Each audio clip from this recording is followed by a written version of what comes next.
many people see and hear about, but we're also dealing with the spiritual war in other realms. And I'm personally seeing it ramping up a bit. We look at paranormal situations like the Miami situation recently, and the Kabbalah has taken its tentacles all over this planet. There's not one place on this planet that's not touched. And because of this, cleaning this up is not going to happen overnight. And I know people get frustrated, and I kind of call it the McDonaldization process, where we think everything has to be immediate. But what we're looking at is we are living in mortal time, which sits inside of cosmic time. And in this process, humanity has to learn how to discern. The truth is very liberating, but only the true, real truth is liberating, no matter how inconvenient that truth may be. And this is what I appreciate about Jeannie, doesn't hold anything back.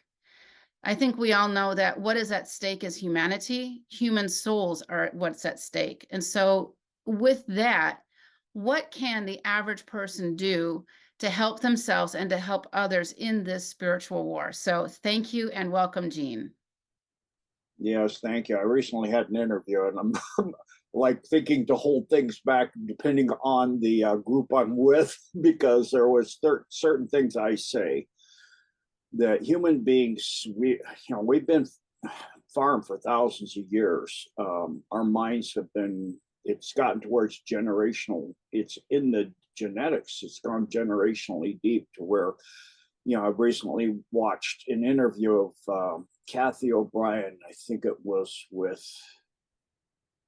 either Patriot Underground or Michael Jaco or something like that. But I wish I could remember what channel. I watched so many.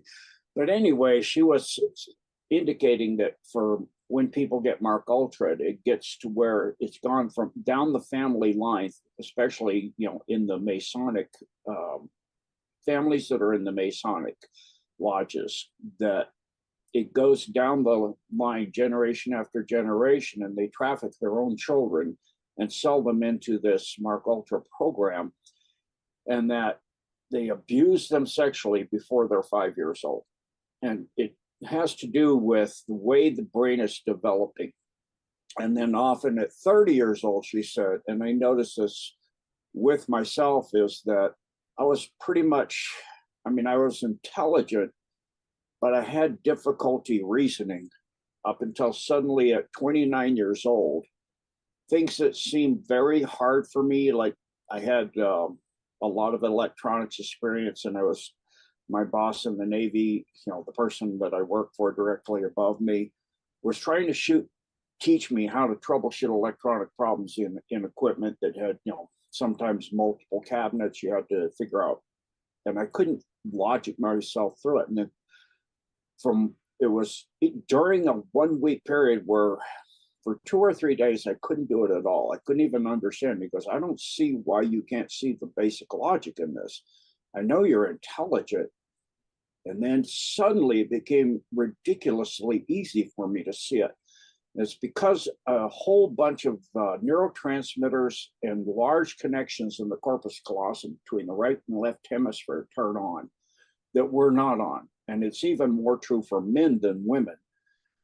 It's why they usually in the Mark Ultra program, they terminate in Mark Ultra at 30 years old, because they will wake up and break free of the programming. But as this goes down the generational line, it winds up that it's extremely hard for a person to break free from it. So if they're a valuable asset and they're multi-generational, they can watch them and they don't always have to terminate them, unless they're an alpha, because alphas are pretty much, the alpha in the Mark Ultra program is just a sex toy. A lot of your country singers, have broken free.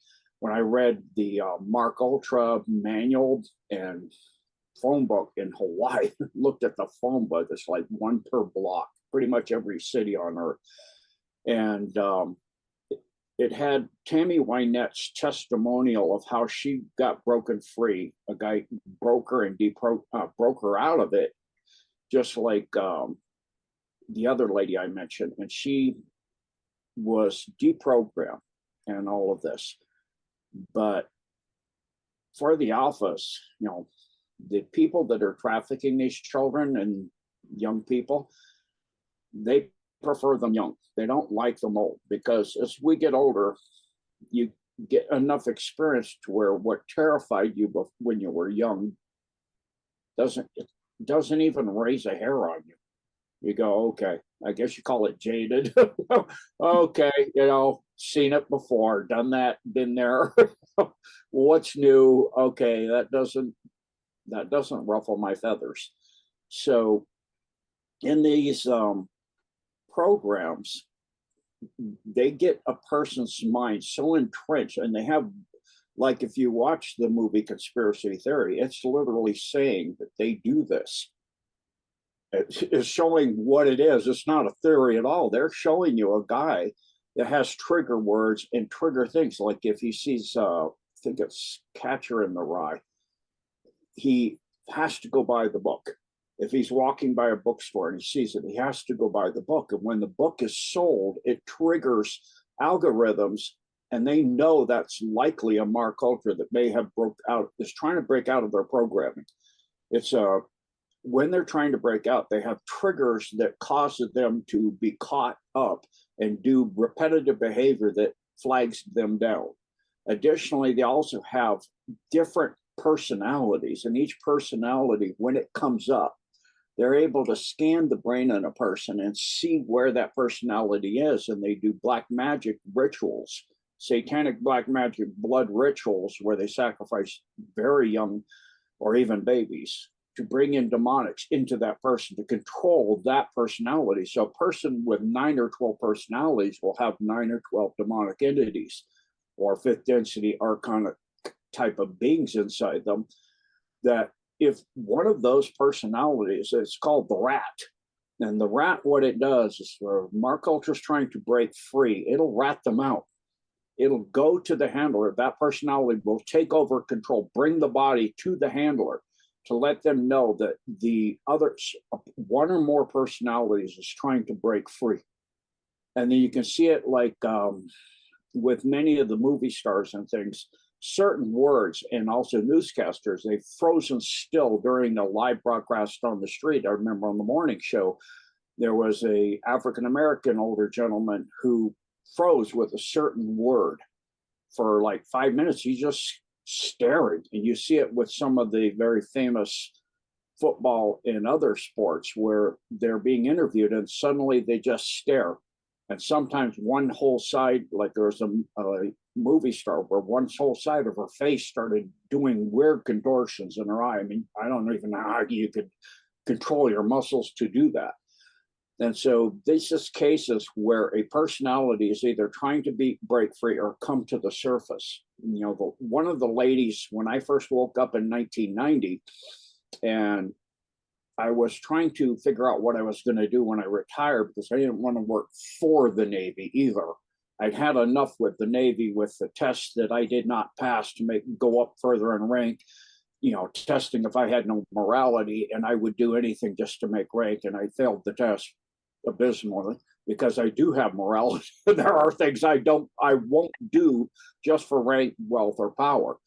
And so in that, I looked at and tried multi-level marketing, and it's crooked as heck. I got in the 2 times I got to the top of the Hawaiian Islands. It's the largest distributor, and then my upline on the mainland, as we call it, not in the islands, in Conus, was taking and moving parts of my downline and taking it from me and taking my leads and doing all kinds of things. So I decided it wasn't for me. But the gal that got me into one of them was my immediate upline. When I would go see her, she was a lot of information. She was the one that, when I first started realizing the epiphany I had was about Masons, and that, you have to, if you join this secret brotherhood, you make rank no matter what. And in fact, the person that first told me about it, who was African American, said it's an African American group. And I'm like, what? I thought it's an Aryan group. They're Aryan racist. He goes, no. And he said, but like they make each group ethnicity think that's what it is specifically for.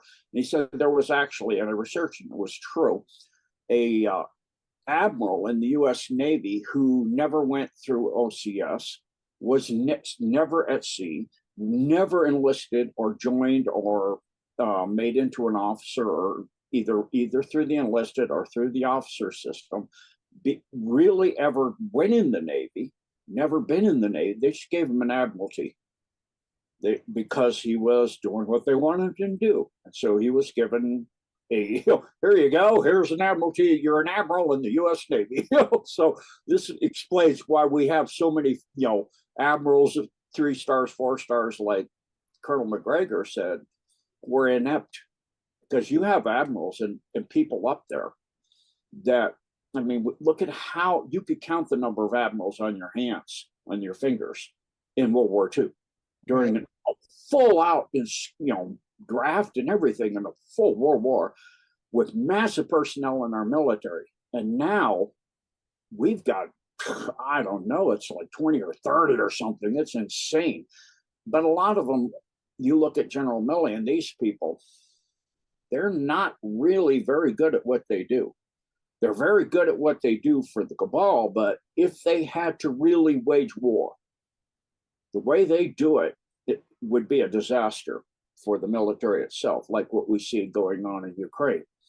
And so a lot of these people are part of these brotherhoods, and the majority of the brotherhoods, whether it's as a alpha as for a sexual slave, or a delta for like special forces and super soldiers and those kinds of things, have triggers and certain personalities. The deltas actually have, a lot of them are enhanced super soldiers where they have things implanted in the brain. There's a book called Journey into Madness where I think it was William F. Buckley, they kidnapped him and Mark altered him and put hundreds of implants in his brain.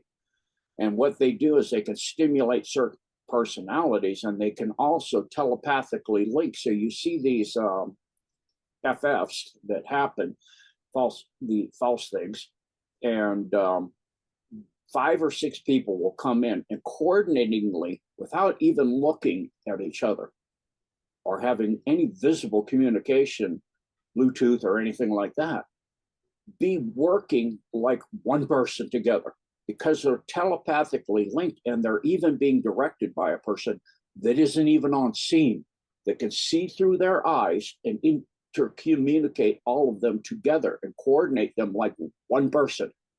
So, even with, they've learned how to do this kind of low-level Mark culture to the entire world population as well. So recently in a interview I went on with a group, you see certain things you say, I tend to be unleashed.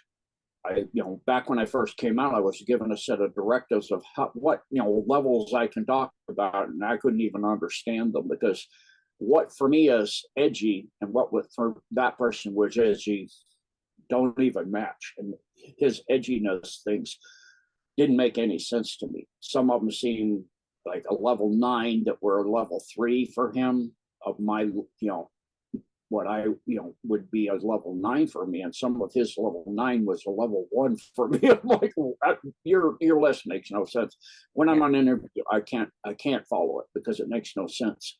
Even if I write it down, it still doesn't make enough sense that I can follow it. So, and in this recent interview, I watched one of these triggers go off where we have been divided for thousands of years and culling each other and killing each other through a divide and conquer mechanism of religion and race and ideology and these things, where we have been farmed where our minds have certain triggers and certain things. So if you look at like certain Bible editions in the United States that are significantly different translations. For example, there was a Bible that is specifically aimed at devout Christians, so that no matter what, if it's a Jewish person, you back them up no matter what, because they're God's chosen, supposedly. But every person and everything is created by the same God. And if you realize that everything is God and we're all created by God, that makes no sense whatsoever. we're all children of God. We're all created by God. Why would God favor one group over another? God loves all of his children, all of his creation evenly. No one's better or worse than another. You may have more knowledge, or you may have learned more. You may have more times around and more lessons learned in grades past, or you may remember more times around. But at the same time, that does not make you better. It just makes, it's like saying that somebody who has a PhD is a better person than a young person in first grade. No, the young person in first grade may become an incredible person. It's just they have not had the time nor the opportunity yet to learn that information. And then you've got children who are in third grade that are more intelligent, more learned, and more wise now than some PhDs. And so these trigger words that we have, they make us think that some people are better than others.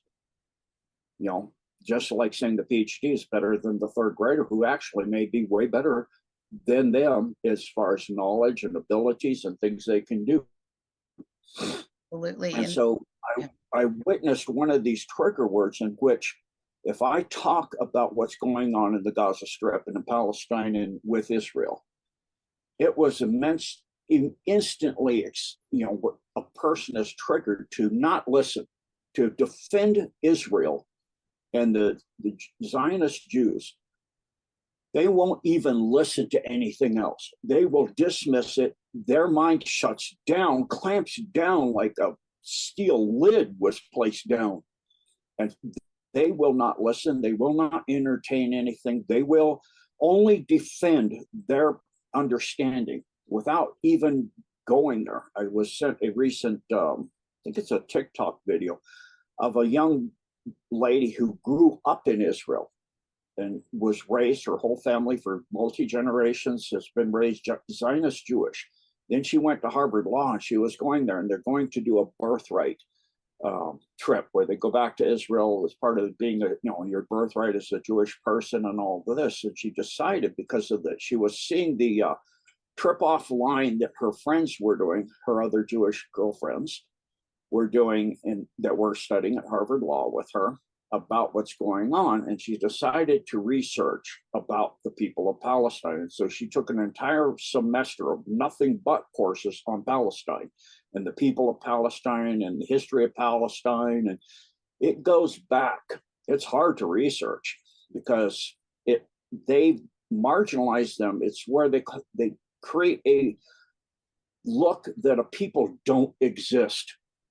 You research it, and it looks like initially the Palestine didn't, there's no Palestinian people before 20, 30, 50 years ago. And what it means is they can move another group in there, and there's nobody who owns the land. But you look and you do the research deep into search engines like Bing that aren't controlled by the cabal, like Duck and Google, and you find out that the Palestinian people have been there since at least Akhenaten. That's the Bronze Age. You're talking 3,000 years ago, long before Christ, in Galilee and Nazareth and all of that. Yeah, that was the Holy Land during that time, but you then research where the children of Judea, or the Hebrew people actually, they came up through the Fertile Crescent, essentially from Eden, which, if you look at the biblical description of where that is, it's between three rivers. It's actually three rivers that come from Iran through Iraq, the Tigris, the Euphrates, and one other river coming from Iran, which is hard to find the name of that river too. And I'll not tell people, let them see how hard that is. You have to go onto Google Earth and zoom in, and all the other rivers have names all over them, and it makes this kind of area where it looks like you actually have four rivers around you, because the rivers kind of loop around you. And the Hebrew people came up through the Fertile Crescent and then went down into the area in the time of Christ, and slightly a few hundred years before, but not thousands of years before. And so the Palestinian people have been there, and the British Empire was colonized it, had colonized the world and was in the American Empire, even into the 21st century, were trying to colonize everything on Earth. And they're looking around, what else have we not have absolutely as a vassal state yet? And so where there's a whole bunch of brown people or black people or people that aren't white, that we can steal their properties and their resources. Oh, look at this, oil fields and gas fields and a really good place to place a canal so we can stop the brown people who are getting money out of the Suez Canal, and we can get it. So we could make a huge canal through there and call it the Ben-Gurion Canal, and look at the research of who Ben-Gurion is and why they want to call it these names and things. And so the Rothschilds, in the two agreements, primarily the transfer agreement, set up Israel as a corporate entity, which the corporation entity, its charter, expired. It was expiring just after October, I'll just say just after the recent event by Hezbollah, because even the dates you're getting for things are somewhat not 100% correct. Let's just put it that way. Yeah, the main date they're giving you, a big bunch of stuff happened, but there were other things going on that you're not aware of. And even what was going on, what happened on that day is not accurate. And so there's a whole lot of things going on that it's really hard to see the truth unless, like me, I have people I've emailed there and I can actually email them and ask them and say, what is actually, so this young lady found out all of this information that, oh, here's a present. They go through this Holocaust and they throw the lower Jewish people, the people that infiltrated the Jewish people, the Khazarian, which are actually a group called the Scion, from the star system Scion, where they destroyed their two homeworlds of Ariana and Na. So we later know them as the Aryans and the Nazis. Because they divided up on Earth, and one went up into the, and they switched to as who. So the blonde, blue-eyed ones went up and got into the Vikings and made them a pillaging group. And then the other group swung down into the area of the Fertile Crescent and Turkey and all of that. And you had the Ottoman Empire, and then you had the British Empire, and they go around stealing other people's properties and by marginalizing those people. So they create the Holocaust to throw the lower Jewish people into a Holocaust so that then they can use them so that they can make them into a military tool to steal the land, because they don't do it themselves. They get some other unwitting person or group to do it for them, because they are not even completely, or even in some cases at all, human in any way whatsoever. And so they set these people up. Here you go. Here's this piece of land where you will no longer be persecuted or put in concentration camps or any of this stuff. But they don't tell them people already live there for thousands of years. And they tell them it's yours from the ocean, from the river to the sea is supposed to be Israel. But there's already people there. And so if you look at what was Palestine when Israel was first set up and what is Palestine now and what's left, the Gaza Strip and the West Bank were all used to be one piece.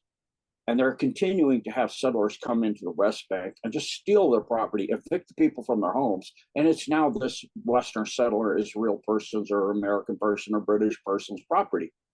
And those people are just out after they may have lived there for 5 generations. Right. So, you can't even go into, like she said in the video, it's a trickle Holocaust, what's going on there. But if you even mention it with the common person, I mean, just the lower level, everyday, very devout, good Jewish person who's a good person, you mention that and they will go BS to you right away. It will trigger them and they will not even hear what you have to say. It's like the flat earth psyop put together by Colonel Aquino. A flat earth person, you think they're asking you questions to try to understand where the curvature is, or how this, or isn't it 8 inches per mile, and they got 8 squared per 100, and all of this stuff. So they're using math very inappropriately and very wrong. And it was an opt to see if they could get how far, at what level of intelligence they could get a person to bite into something that is very easy to observe is not true if you go to sea, for example. And so when they ask you those questions, they are not trying to research it or to see if what is out there fits. They're trying to make you believe what they believe and verify that they're true. And if you don't, they're going to turn you off. They're not trying to learn. They're not trying to research it. They're trying to prove you're wrong. If you're not believing it, their questions are not to discern more information. They're trying to prove you wrong. And the more you go against that, the more angry they'll get. And the more they'll pull up things. And there's, I'm constantly trying to find loopholes in it. And, they're every time I do, they redevelop the PSYOP out to where they fill out that hole. So you look at the Coriolis effect and they filled that hole. And now you look at the continents where they sit and how they obviously fit together. Then why are they not together? What moved them apart? There has to be a force. And that currently nobody's fought back on that one or figured out a way through that hole. And so it's the same thing we see with Palestine and all of this, where we're being used to kill each other and to call each other. And human beings have trigger points inside their psyche that are put in there from when they're very young, 3, 4, 5 years old, where they cannot get past it. It's very hard until like 30. And if they get past 30 and it's the programming holes, they're not getting them out of it. It's darn near impossible to get them out of it after that. They will shut you down. They'll get vulgar. They'll get very angry. They'll leave. They won't even listen. They'll just leave.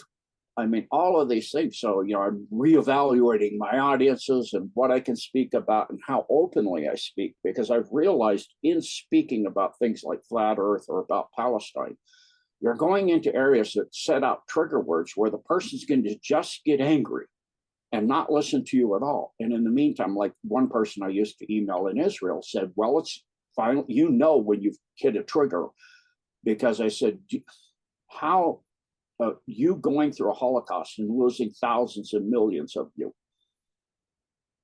then qualifies and allows you to do the same thing to another people continuously over 70 years, but definitely since World War II, which is over 70 years, every 2 or 3 years, and constantly, even on a day-by-day basis, the IDF that's in the West Bank or something, just shoot people on the street. Innocent people might be waving, might be tired or sick or a little bit inebriated. They just shoot the person dead. Mm-hmm. Or just rape women or take children or do anything they please. What qualifies you to treat people that way, the way you were treated? Does it not ring a bell for you? Well, right. It's either us or them, is what I finally got back. Well, an eye for an eye, and you wind up, everybody's blind. In this case, if you try to kill all of them, it's all essentially impossible because they spread several times. They have been mass exoduses because of what is the IDF and the Israel government and the Zionist Jewish people are forcing the regular persons, like forcing them without them being aware of it through mind control, to do this. There's been mass exodus of Palestinians. They're all over the world. So you would have to go all over the world. And if you miss 5, 2 or 3 generations later, they've done secret, coordinating with each other and getting more and more bigger families, and they come back and try to do the same thing to you. And this goes for thousands of years. This group kills that group, then they breed up and they come back and kill that group, and then they breed up and they come back and kill this, back and forth, like the Hatfield McCoys, generation after generation. They have us keep our own populations down. They infiltrated the Jewish people and took over the Sanhedrin. That's why what happened to Christ, which I'm not saying wasn't the best thing in a really off kind of way that ever happened. But at the same time, that happened because they had infiltrated the Sanhedrin. And so, God and the alliance always use the traits of the enemy to have them do the worst things possible in the long term for them. They they'll literally destroy themselves over and over again. But in the meantime, we see all these triggers put in. So what I've done over since I woke up for 30 years is to go through my mind and my thoughts and my feelings, and why if I have a sudden vast emotion where it's over the top of what seems, I go back and reevaluate it. Why did I have such a powerful emotion? Is it something that's valid? So if I hear certain things like a person tell me, "You're God," I know you're a God-loving person, da da da da da. What does your God tell you? Well, having enough experience with people that believe the Jewish people. I had a Jewish gentleman as a student for many, many years. And he said, "I don't believe, how could that be true?" He actually had his mind open. But he said, all of the upper leadership of the Jewish faith constantly say it's true and prove it's true. And all their proofs fall through for me. But it's very, very strong. And I said, yeah, that's, I explained all the things I just said here. And he said, yeah, that's exactly what I'm thinking. And so I said, research your faith and get deep into it and figure out what's going on. And in the meantime, keep your mind open and watch your thoughts and feelings. So, having through him contact with people that are so strong with this, that we are the chosen, or that your God, in other words, your God is not the God. And in other words, we're the chosen, we're God's chosen, you're not. And the other people that do that are Satanists. Your God, because they believe Satan is God. And so anything else is not God.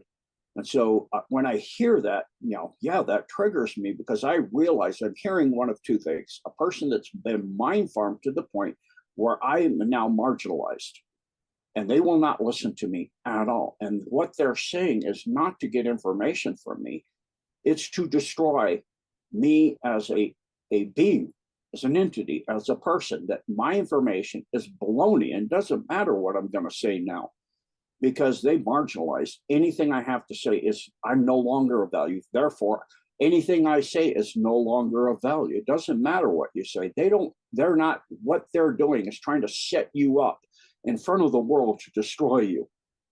And, we need to stop and look at ourselves and look at our triggers and look at our words, like when you say something, like if you say, well, you're God to somebody, and then you say it again, and then you say it again, and then the person points it out to you and goes, slip of the tongue, but you didn't catch it the first time and you went 3 times through it. It's not a slip of the tongue. You have a trigger set inside you. You need to look at how, we all need to look at how we react, not respond to something, and look at it later and say, am I responding viably, or am I reacting? And if that reaction is a viable protection mechanism and it's a truthful and honest one, that I'm being attacked by somebody who's mind farmed, or am I? Am I mind farmed to where, and even if I am responding or reacting in a situation to protect myself, is how I'm doing it viable? So there's better ways I can do this in the future that possibly could get through to that person. You're going to have to get through layers of mind control, layers of trigger words, that we have these trigger words. Like, if you say that the Jewish people are not Zionists, that's what this young lady found out. Zionists are an infiltration within the true Jewish people, the Hebrew people that came from the area of the original Holy Land in Turkey, Iran, and Iraq. It's not the people that are Netanyahu and his group that coined the words from the river to the sea, meaning that all of that area is supposed to become Israel, the Holy Land. But that's not where you originally came from. Yes, that was holy during the time of Christ, and that there's holy things there. But even further back, one of the 3 holiest of holies of the Arabic countries is the Temple on the Mount, which, the dome, now it's the Dome on the Rock. So that area is holy to both sides. And they purposely get people to build at different times to make that one of their holiest of holies. So there's this deep-seated problem where it's a very sacred place to two groups. And you get into this arguing over whose it is. And it becomes something that's so sacred to that religious group that they will die to the last man, woman, and child for it. And they will create a world war for it, and they will nuke the world for it. And so you've got all of these weapons of mass destruction. Now, even Iran is very close to a nuclear weapon now. They are days away. They have the ability to refine the nuclear elements to weapons grade, already done for a long time. They're just working out the last little pieces. This is something that was planned from the end of the Civil War by Albert Pike as the Third World War to get, they're close. Both sides, the Alliance and the Cabal, are very close. It's not absolute done deal. That's why people are going, why doesn't the Alliance? Now I hear Carrie Cassidy, kind of even her backing on, that the AI that they have running scenarios day and night and how to win this have come up, and they do it constantly. And the Alliance actually has more than one that are running gaming it over and over. They're both sides doing, and both sides are very close. If they win, the black side, the black hats, will be locked down at a level which most people can't even comprehend. You talk about a soul trap. You won't get out of your 15-minute city. You'll be reborn into that 15-minute location, lifetime after lifetime, not just the Earth or the Milky Way. You'll be so soul trapped and so locked down, you will own nothing, and you will be mind farmed into loving that and being the absolute most dutiful slave there could be. You will love to be trafficked. You will love it all. That's where they're headed. Through the jabs, they are integrating. I literally saw it in my last cleanse. I went too long. I got folks doing a decode, and I got too long into, during the entire time I'm doing the cleanse, I'm doing Jim Humble's protocol because I can't do the Magellan's Direct during that time. You have to have food in your stomach, and I'm fasting that day doing the cleansing. And I went 4 hours without doing any. And when I went, doing the Epsom salts, and I went, oh my gosh, it's getting done. I better do the gojuice, the grapefruit and the olive oil, and get to bed. And I said, well, I better make sure I don't have stones now already going. So I went and I did. And I had to do a mud mix between the salt water and the Epsom salt water so that it's charcoaly like, and a lot of the stones, all the stones are covered in charcoal, and the real stones sink to the bottom. And sometimes you get just charcoal floating on the surface like flakes. This time I had little spheres, charcoal covered spheres, and legs poked out of them like the tick legs, but many of them. And they're swimming.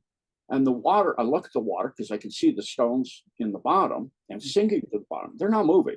They're just sinking straight down. There's no current or movement in the bowl. But at the same time, these ones on the surface are swimming. And every time two connect, a spark of light goes out.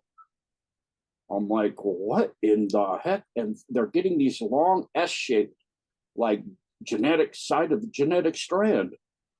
And then there were 3 major strands, and they all pull towards each other. These 4 or 5 inch long strands were pulling towards them. When they connect, there's a huge spark of light. And I realized I'm watching, because I've been sitting in front of the computer at 5G for 4 hours. I'm watching it assemble itself. And so we have this stuff being, even those who haven't got jabbed have this stuff inside of us assembling. That's why it's so important to do these protocols all the time now. Because what they're trying to do is hook everybody into the AI, into the dark web, so that you're completely monitored and connected in human 2.0. Yeah. And then the next would be human 3.0. And it's to get super soldiers and absolutely slaves that love it and never will fight back. So both sides are very close. They get their CBD, their central digital banking currency and all of this, and they can create the money out of nothing with no transparency whatsoever, and control every single thing you do, every single transaction you make, down to the 10th of a cent. they'll know precisely when and where you are and what you got and what you did.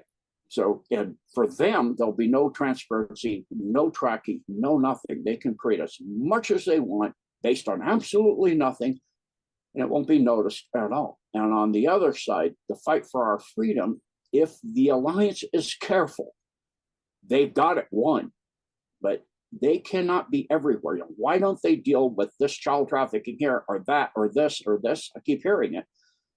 Because you're dealing with an enemy that has mind farmed the human race and the peoples of Earth and has infiltrated every single organization that they saw through remote viewing and looking glass and yellow cube technologies that would ever be a threat to them.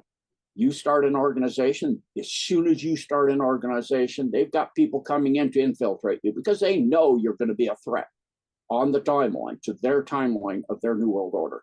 And so infiltration starts immediately at the get-go. And, looking at what I've been through, it's evident as well. So you see these within even truther groups I've been to. The very first time I start, they had the pyramid, when who's in the pyramid and who's at the top, and we have the Illuminati. I think you're not even catching. There's a whole pyramid above that. You don't have the black nobility. You don't have the popes, the three popes. You don't have the non-terrestrial groups. You don't have. And I was told immediately, triggered again. We don't want to hear what you have to say. You can just leave.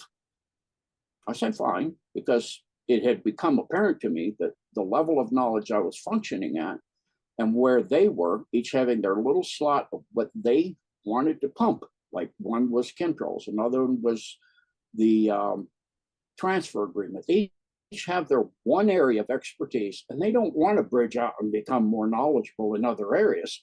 They just want to verify that what they have is absolutely the most amazing thing ever.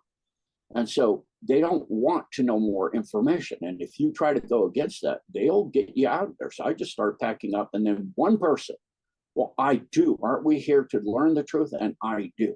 I said, well, you can meet me afterwards. I'll wait outside because it's just fun. And then pretty soon, one by one, because they realize if you're supposed to be about the truth and you don't let people talk, you're not. Yeah. And they're supposed to be a truther group. So finally they said, stay. And over the 2 years I stayed, the only thing I learned was the transfer agreement. That was it in 2 years. And then finally they would have a person do one thing to talk about one thing each meeting for each month. And they never ever asked me to do anything. They got two guys that ran it. I offered a large amount of topics and they kept picking somebody else and picking somebody else. And finally, they said, we're going to have these two guys present flat earth. I go, that will be your next to last meeting ever. You go, why? For two reasons. First, I can see timelines, and you just made a choice that'll cause that to happen. That choice created a timeline where this will be your next to last meeting. Next month will be 1 month after that, because that one next month will become so violent. It will, if it doesn't get to physical contact, it will get extremely loud and vulgar and angry, to where people are cursing and screaming at each other and shaking their fists in people's fingers and stuff in other people's faces and cursing and demeaning them in incredibly derogatory ways, because it's so, the triggers are so powerful. It makes people get violent. That's very I disagree. I go, I have some wonderful topics that are much better. They aren't going to do that. This group, a lot of people are learning. Not particularly myself, but I'm willing to stay and do this. And they did that presentation. They didn't want that. Sure enough, it got close to that. It literally got to that point to where two people were close to. I actually cut in between. I said, this needs to stop. If you want to do something, go and see me outside in the back and make a move on me. This other couple who are telling you they did 8 hours of research, and you're calling them a liar and cursing them. This, stop now. So and then they had one meeting the following month, and that was exactly what I said it ended, because all of these triggers. So the bottom line is if the alliance has to go at a very step-by-step process. You can't be everywhere at once with an organization that's so vast with non-terrestrial groups into them and psychopaths in them that it's very hard for us to recognize them, but they can recognize each other instantly. So you've got an enemy that knows who they are and you don't, and you're not able to notice who they are, but they do. They've got some inherent advantages on you. And then additionally, they're so long here and they're so interweaved into everything. And you have to get people in the alliance people in the alliance like Reagan have to get in there. And then they find out they're not going to be able to keep him safe. And he has to stay safe by doing things that are just inherently disgusting to a regular human being. They have to take part in Bohemian Grove stuff, for example. It's like nauseating, so disgusting. And yet the alliance needs the information for the next try they do with Trump.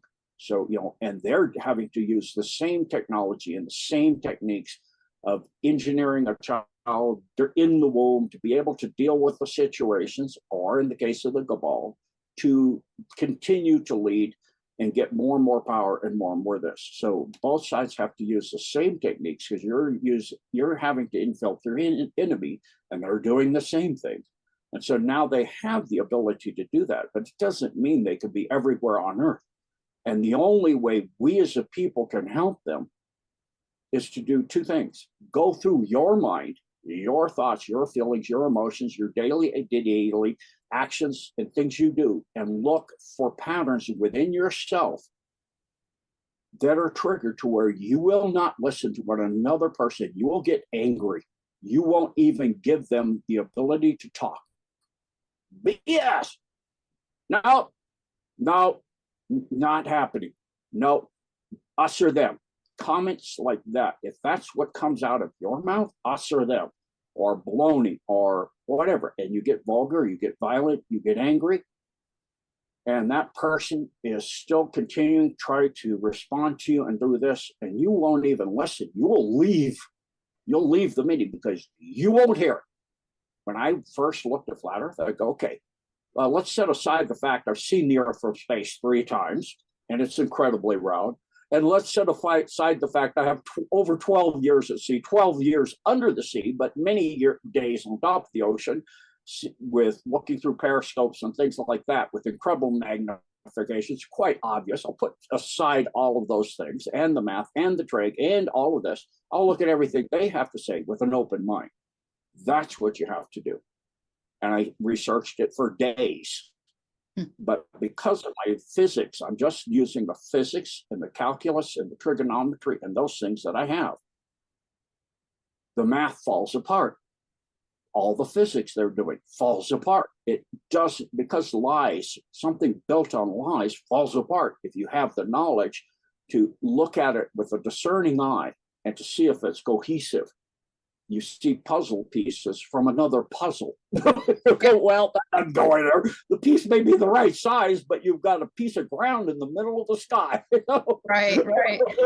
So we need to, if we want to help the alliance, we need to first become respectful to each other, give each other a fair hearing, not get violent, not get vulgar, respect the other people, and not grill them. Let them talk like you're doing so kindly. Thank you for letting me rave get on my soapbox here for quite a while. Wonderful information. And I do have a question for you when you finish with this. Okay, so what we can do is educate yourself. When you go to a topic, open your mind and let go of what you think you know. Because when I first woke up, I said, could be everything I've ever learned is wrong, but I'm not going to throw the baby out with the bathwater like, the Earth is not rounded, and everything. But I will look at every single thing with an open mind, with the knowledge I have. First, I've got to look at my tools. Is the math I have real? Does it really work for me and function well? And is it true? And the physics. So I go through and look, and I do find some holes, like gravity.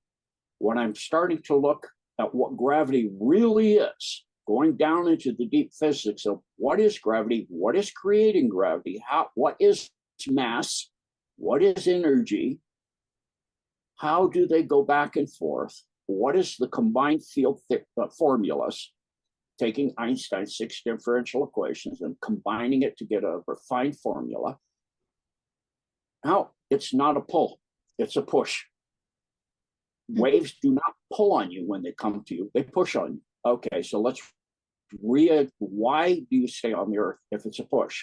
Because, and so, you see truth and you see lies and patterns. So you go through and reveal all these. Once you've got your tools cleaned up, now you can go to work. And now you go through topic to topic, go to the ones that call you first. For that, that was the dumps because of things I was observing at that time. So I look at that till I get to the bottom, so to speak, and the bottom never seems to end until you get to the center of the earth. I go, well, I'm all the way to the bottom now, aren't I? So I think, because, okay, there's interdimensional dubs. Oh, there's pocket reality dubs. Yeah. So it's like, wow, this thing just keeps the rabbit hole becomes multi-dimensional. Oh, absolutely. Absolutely. Yeah, like what we see happen in the Florida Mall, interdimensional situations. Are they non-terrestrial? Yeah, but they're not from outer space, they're from an inner space. It gets so complicated, it's so complex. But keep your mind open and keep respectful to all life. It's not just human beings, it's all beings. Everything is created by the one and only God of all creation, as are you. And look at how you think, even within your religious context. If God is omnipotent and omnipresent, that means everywhere. If creation or anything is separate from God, he's no longer omnipresent, is he? So you must, and everything must literally be part of God, or he's not present there, or she, or whatever you want to have. It really goes far beyond until you get down to 5D, 4D, 3D into a gender issue. So if you look at the nature of creation itself with your tools clean and start to realize these basic facts, and they are facts. There's only one creator, period, of this universe, multiverse, whatever you want to call it, and that it is all part of that being, or whatever you want to call it, creator, energy, structure, assemblage, whatever it is. And so when you start to understand this, and that you're part of that, to be only about, you're not all of it, you're part of it. You're like a facet in an infinitely faceted diamond. When you clean yourself up, you're shining like the whole light of the Holy Spirit. You literally fill with it. But as to be dismissive and arrogant and derogatory to another being is actually, because it's all interconnected and it's all part of the one being of all creation that created everything, and you're connected to all that. It's like getting angry and cutting off your hand because you don't like what your hand is doing. Get control of your hand lovingly, and work with your hand, so without chopping it off and beating it up. Love that analogy. Yeah, because it's part of you. And you're part of everything, but you are not everything. So you're part of it. You will not outrun the energy that you put out. What you sow, you will reap. It may not be, they've taken reincarnation out of the Bible. Yeah. Kinda. If you know how to dig and you know to read it verbatim and look carefully, it's in there. But why did they take it out? Because it becomes obvious. If you come back, you're not going to outrun what you sow. Yep. You're going to reap it. Even the cabal, you will reap it. You may be able to extend your life and hop from body to body for millions of years, thousands, whatever, but you will be gone from corporeal form or 5D and below at some time. And when you do and you come back, It's like having a credit card you haven't paid on for a million years. The amount of reaping you're going to do is going to be so horrific and so massive. It's going to take a lot of times around. So sit there and manipulate and control and to be derogatory or lethal to other beings, disrespectful, doing terrible things like petivorism, because they're not you. They are part of what you're part of. You are actually going to hurt yourself in the long term, whether you believe it or understand it or not. Right. And so all of life needs to respect all of life, but they have got to the point they're beyond that. They're psychopathic. They are no longer narcissistic, utterly, to where they no longer can comprehend it. So, like Michael Jaco said, send them, not your love, the love of God through your heart, and they will either align and fill with the light of the Holy Spirit, like Kim Jong-un, or they will fall. And that's the will of God in that case, that they will go to the throne of God and the judgment will be reincarnation. Or if it's too far gone, disassembly and reassembly into different things. Because at a point, there's a certain point where a machine or a piece of equipment or a plant is so parasitic or it's so destructive, the best thing to do is melt it down and build it into something nice, or to let it fall apart, go into the ground, decompose, and provide life for the next generations of plants. So that's how God works. And so thank you for letting me talk. Go ahead. This was wonderful. In the work that I do, I remove a lot of, I'm going to call them dark entities, black magicians. Sending them back to God is what needs to happen. I decided a long time ago it was above my pay grade. But my question to you is, what percentage of people do you feel are mind farmed? And what role does that play in the sense of free will and mitigated free will? All of them. Whether you're mankind, human, a being in a human body, and you've been down here for one lifetime, or you're in the first one and you've been here for 5-10 years, you're 10 years old. You're mind farmed, because it's that pervasive in every single word you hear. As soon as you start talking, they're mind farming you. This is this way. No, don't draw outside the lines and color outside the lines. No, that's not how it is. No, the child's looking and seeing your energy, who you are, what you are, your astral body, your mental body, your causal body, going way beyond the physical boundary. And they're even seeing the physical boundary as not a hard edge. You think you end hard. In martial arts, you learn I had to spar for quite a long time, every class for many months with a blindfold on. And I got to the point where I could feel something coming. It saved my life on the highway, where I move out of the lane or I come to a stop before I even know why. I feel it. Oh, hit the brakes hard. And wham, a kid comes flying out of an alley. And I would have slammed him. He'd have gone 50 feet through the air. But I was stopping before I saw him, because I felt the energy of him coming down the alley. And my student was sitting next to me, goes, I could see down that alley. I'm closer to that alley than you are. I didn't even see what you're braking for. How'd you do that? I felt it. Yeah. Because that, we think we end here. It doesn't. There was a lady that had a stroke on one side of her brain. And that part is the part that defines where your body ends. And so she was having trouble dialing the phone because she couldn't figure out where her hand ended and the phone began. We extend outwards. And so the child is looking and seeing all of this, and they're being told, nope, that isn't right. But they're going to listen to their parents, as the authorities down here, who have more time down here, must have learned something. So, okay. Parents are created equal. Yeah, keep it in the lines. So it's like, it reminded me of, I was doing a tiling job with my brown belt when we, retired, got out of the military, not retired, came back. and we were studying. I picked him up at the airport, immediately went to do a tiling job. And we first did martial arts for 3 hours. And then we started, picked up the tiles. And we're carrying the tiles in to this guy's kitchen. And he has a young boy in one of these kind of hoopty hoop things where he can't walk on his own yet, but he can walk around. Mm-hmm. And as we're going by, he doesn't talk yet, but he's got a lot of his own language.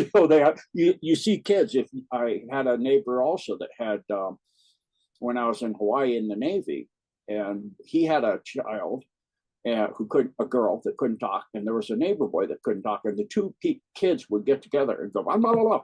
They'll go, blah, blah, blah. You go into the room and come out with the ball. And they have their own language. Right. They developed a language before, they have a wonderful language. It doesn't have all the mind control.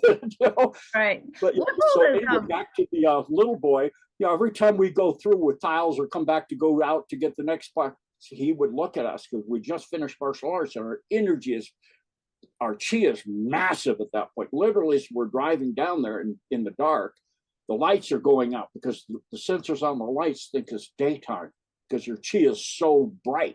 And, so we're all lit up as we go through. It keeps going as we go through. The father's, reading the paper and stuff. And he drinking his, coffee or whatever at the end of the day to relax. And every time we go by, the little boy goes, ooh, ooh. And finally he goes, can I ask you something? I go, sure. I thought it's something about the tiling, do this and do this. Yeah, what do you need? What, I'm almost ready. Yeah. No, that too. But how come my son, every time you go by, goes, whoa, because we're shooting light all over the place. Yep. Really bright. They're like, what? I don't see anything, because you've been mind farmed. Yeah. What are you talking about? I could see the trip going in. I'm like, oh boy. I go, because he does not speak yet, he has not been told that what he sees is not real. What you believe is all you can perceive.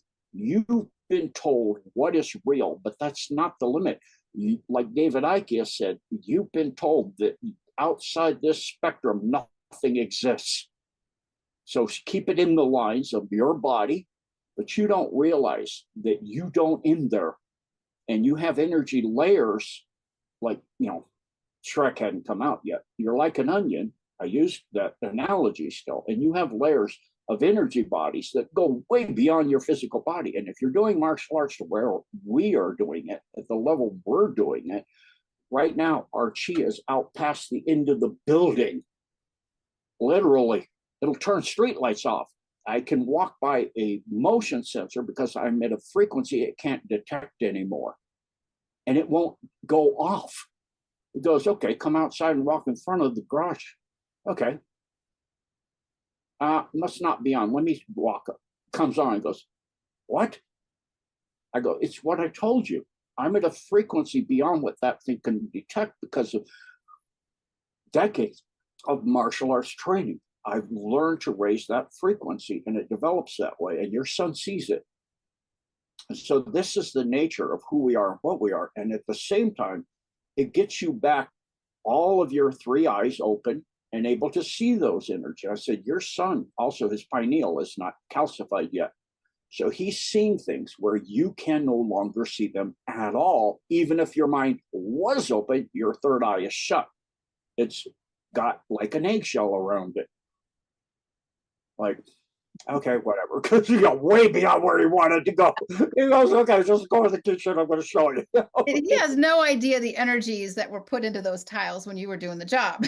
Yeah, exactly. I did have people later on that knew, I watch you because your energy will go into the paint, do a big. Yeah, they're like, this is awesome. So, exactly. Yeah, I remember a number of years ago, I was so angry. I don't remember what I was angry about, and I don't get angry.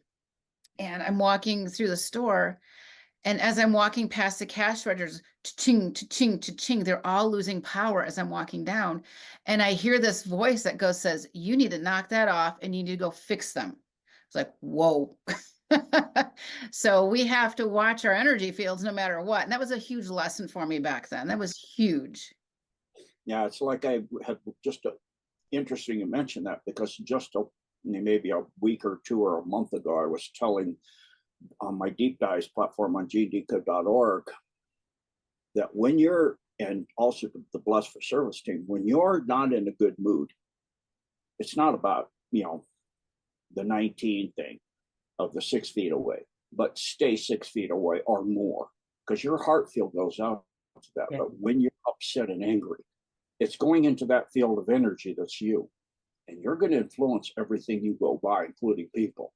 If you're in bad attitude and you have to be out there, respect other people and don't get so close. Don't get near them so that your attitude is going into their field and messing up their day too. Yeah, absolutely. And animals really pick up on it, especially dogs. I was, a long time ago in the dog park with our dog, and this guy, his dog was disobeying him constantly. He's like, "What's wrong with you today?" It's like, "My whole day is like this." Well, that's why the dog's doing that, because you're putting that out. The dog is just doing its job to help you carry some of your burden. And taking that, it makes it go, "Well, I don't want to do this either. I don't like that. I don't like this." It's picking it up, helping you to relieve that burden. But the problem is you, not the dog. I tell the guy, I'm like, my wife looked at me, she goes, "That's what we're seeing, isn't it?" I go, "Yeah, that's what we're seeing." But when you're in a fantastic mood and loving and kind, then get close. Absolutely. And when you talk about the dog, our animals absorb so much of our energies. It's part of their job as they spiritually evolve as well. But we have to be careful with the energy we're putting out. I mean, we see a lot of dogs with cancers nowadays. It's like, why would this dog get cancer? And a lot of times it's the energies that we're putting out and it's in our field and our home, etc. So we really need to clean up our act, so to speak, and be conscious of it on so many levels. Yeah, that's why I've learned through videos Greg Brown and other people have put out where they talk about the energy in material.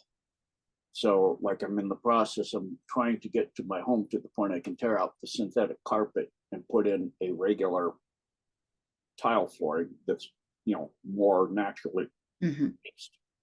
And look at, I don't wear certain fabrics, synthetics anymore. One, because the shedding loves those energies. And then two, because it feeds it. And then I get pain and I get sores coming up from the shedding because my body kicks that stuff out really fast. And it comes out as little black needles out of my skin. Hurts like that, and I bleed. Other people, it just assembles in them and gets more and more profound. They don't feel it, they don't notice it until they're either die or get transformed. We're becoming transformers. So, the animals, because they're walking on synthetic carpets and laying on synthetic carpets, and they're around all kinds of synthetics. If you take them out for a walk, they're barefoot. If you either get grounding shoes or go barefoot yourself, you can actually see this in the blood. There's many doctors have shown this. They'll have a little bit of blood drawn before you walk barefoot for 15 minutes and a whole lot of coagulation. And so now these fibers and literally microchips and nanochips forming. And then you walk barefoot for 20, 30 minutes, 15 minutes, sometimes even 10 sometimes. Come back and most of it's gone. Yeah. It's dissolving, it's coming apart because the immune systems we have that are, from God are phenomenal. And we're carbon based. We're not supposed to be graphene carbon based, nor silicon based. We're structured water. Most of what we are is a fourth state of matter in water. Structure, it's like a gel kind of substance. Structured water is literally a living substance. And we are becoming non-living AI creatures. That's what the whole warp speed thing was for. Trump got it out before they could get every single shot everywhere. About half of it is saline. They couldn't get it out. That's why he pushed. They were good, either wait for him to get out, and they would do it everyone on Earth. What do you want? Everyone? Or do you want to get ahead of it and try to mitigate it. You again, they have to choose their battles wisely and the timing. Yeah. Everything's timing in war. He got them to do it too soon. They're not ready. So we're probably going to save half the planet. It would have been all but 500 million that were AI completely and Asian.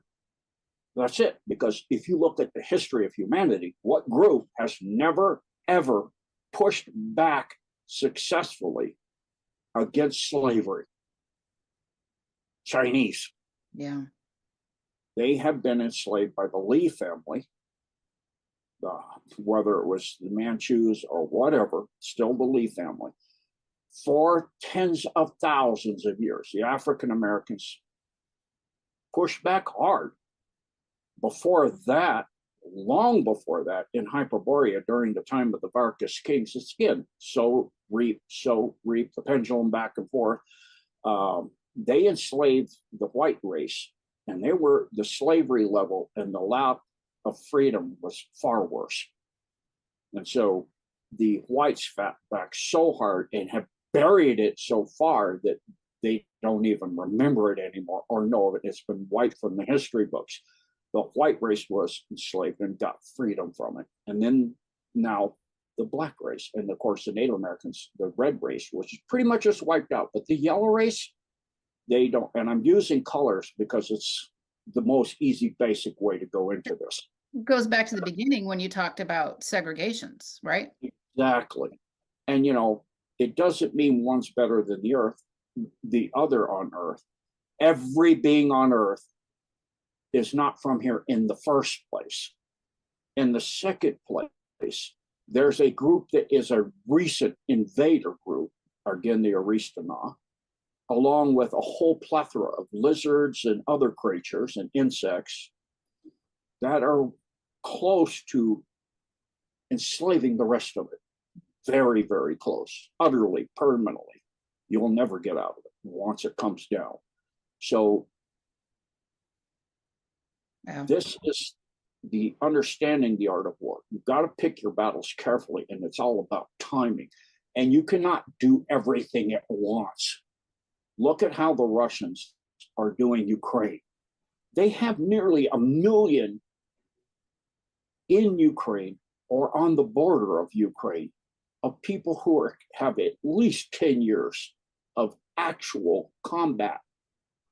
And they have a technology in their military now that's all new equipment. They're pumping it out at a prodigious rate.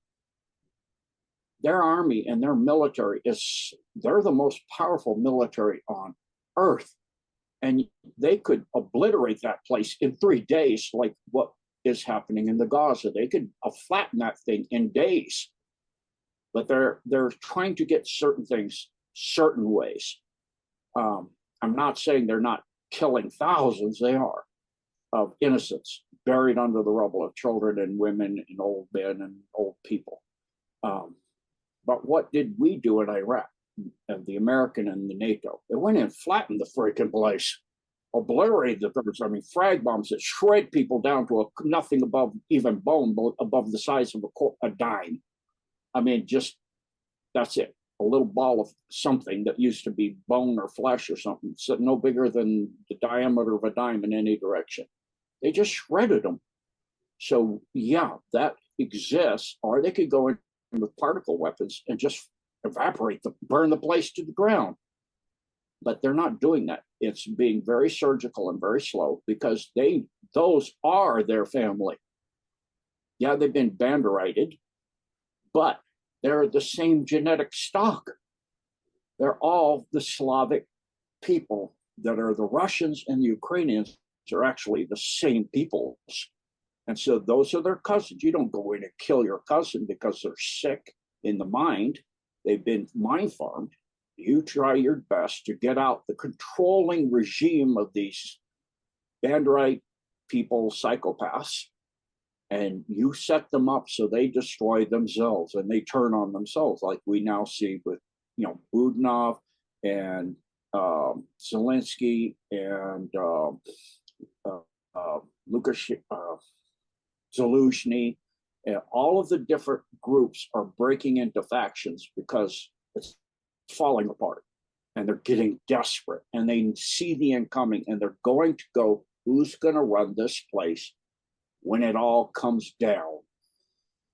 And I want to be the one. And there's all of this stuff that'll be pouring in. BlackRock and State Street and Vanguard will come in. There's going to be a lot of wealth to be made. So everybody's vying for who's going to run the show, and they know it's not going to be Zelensky. He's already got U.S. citizenship and a U.S. passport and a place in Florida. If he makes it, he more than likely will wind up hanging by his heels like a previous Italian dictator at the end of World War II. So, what we're looking at is a slow surgical situation, not what the U.S. does, not what is happening in the Gaza. So why are they doing that? Because they respect life and they respect the situation, but certain things have to be done. And they pick their battles carefully because they know, being stupid, they respect their military. You will lose more than you take. The idea is not to take land and property, it's to demilitarize. And that means getting rid of the military, which is the people too. As Zelensky is now saying, it doesn't matter how much money and weapons you send here. We don't have the people anymore. Even if we mobilize all of them, we still won't be able to do this. Not anymore. So this latest missile attack, where a NATO headquarters literally was blown up and 10 NATO non-Ukrainian officers from NATO in Europe were killed. Boots are on the ground from NATO because they are trying to egg on sending the F-16s. That's not going to help.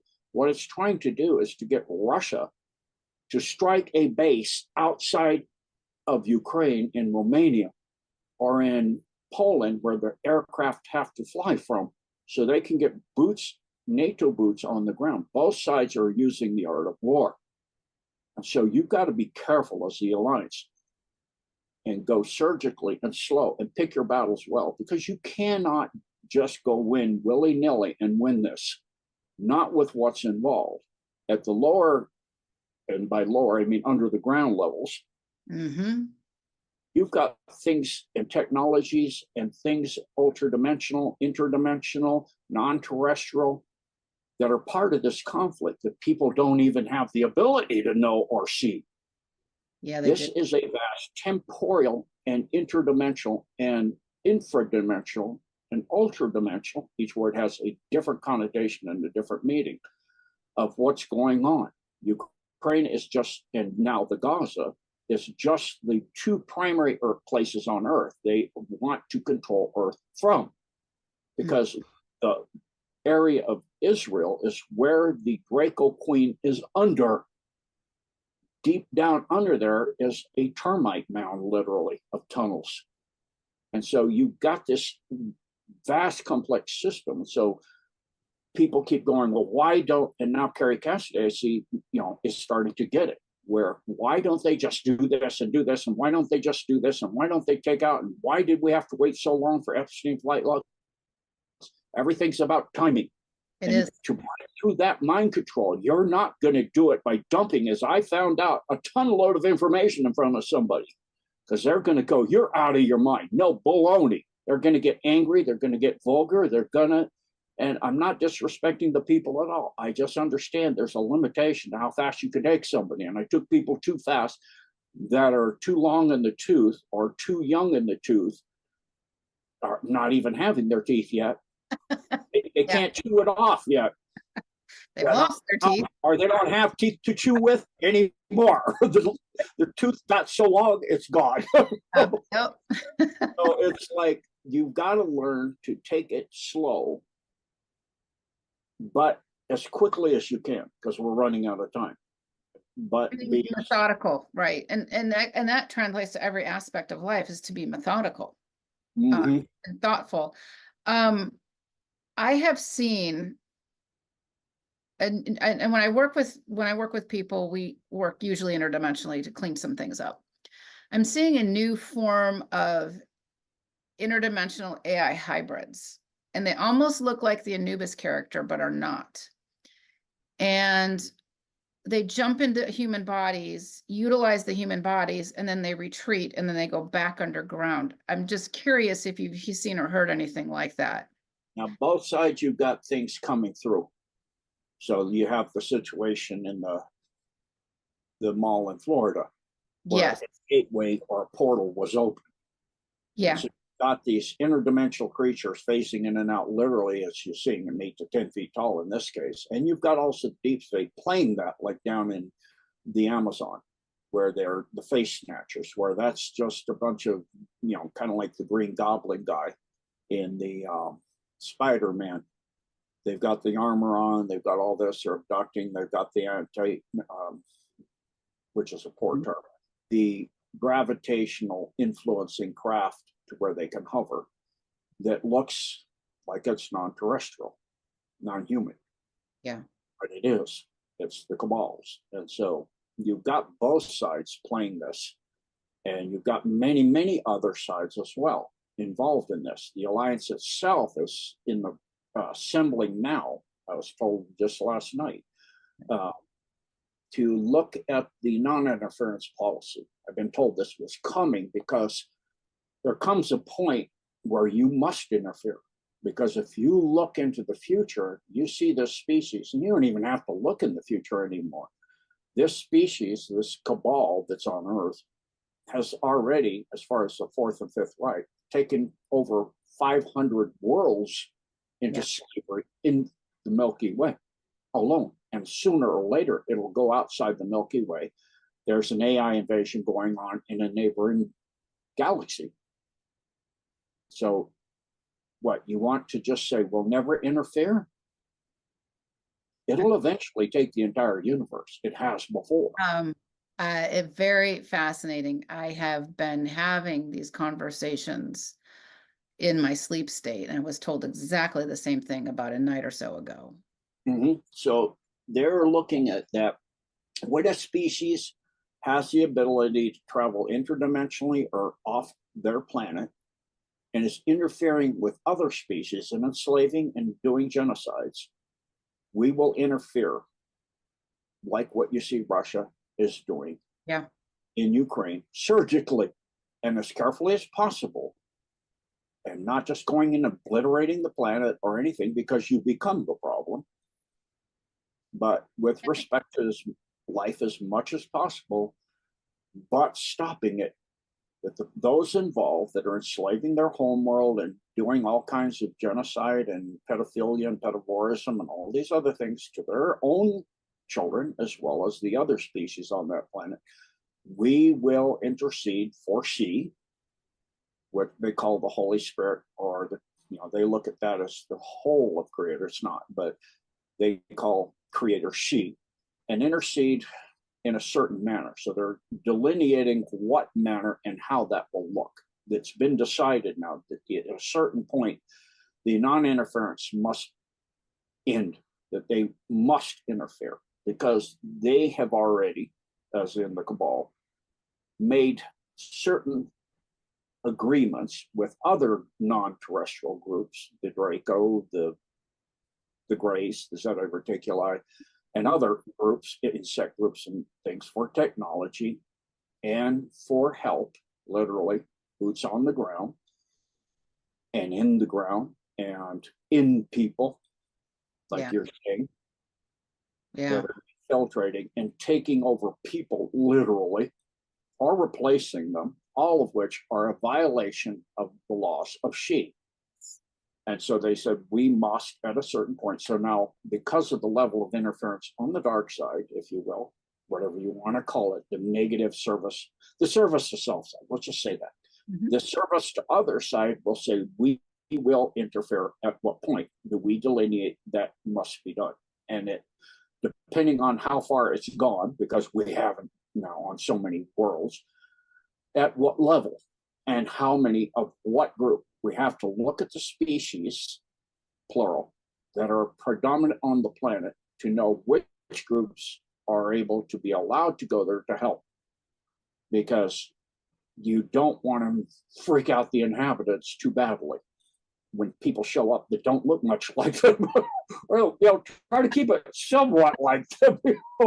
Maybe a little bit too tall, or their head's a little odd, or they got too many fingers. Their eyes have long slits in them. They take off their shoe and they have flippers. Right. So Yeah. how do we have this? They're looking at this, and at what, and judging on the mental advancement of what the species of the planet can accept and handle without losing their mind and their consciousness, and literally their spirit or their soul. We don't want to damage them. So or damage them as little as possible. So there's a lot of things in the mix. So already other groups within the Alliance of Infinite Free Worlds have been interfering, because they said, we can't wait. Our people that are here in human form, souls that are not human originally, that have been here for hundreds of million years, away teams is the best term, are being destroyed, and we need to interfere while there's time. And so there are groups that have been on both sides engaged. And so that's why we see, for example, both sides now in the dumb wars, where you see in Japan the wars. That's the Cabal hitting back at the dumb that the Alliance took from the Cabal that was in Japan. And now the Alliance has that. And now the Cabal's using the technologies, not HARP, the technologies in Antarctica of neutrino devices that can create earthquakes to take out dumb in Japan at 10 kilometers down.